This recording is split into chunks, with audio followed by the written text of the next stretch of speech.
రాబోయే 17 ఏప్రిల్ 2024 బుధవారం రోజు శ్రీరామ నవమి వచ్చింది.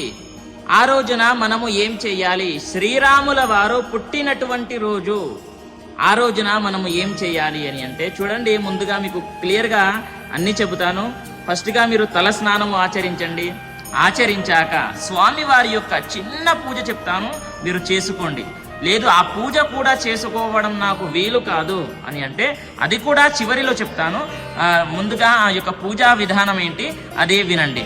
చూడండి, ముందుగా ఫోటో పెట్టుకోండి. ఒక టేబుల్ తీసుకొని శ్రీరాముల వారి యొక్క ఫోటో ఆ యొక్క టేబుల్ పైన పెట్టుకోండి.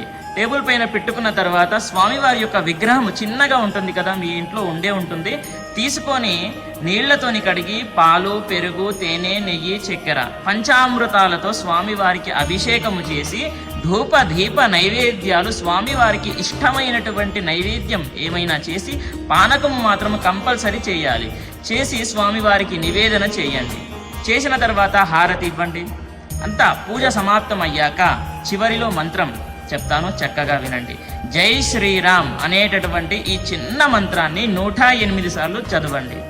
ఓకేనా? చదువుకున్న తర్వాత స్వామివారి ఆశీర్వాదం పొందండి. చూడండి, కొంతమందికి వీలు కాదు, వాళ్ళు దేవాలయ దర్శనం వెళ్ళి జై శ్రీరామ్ అని చదువుకుంటే కూడా సరిపోతుంది.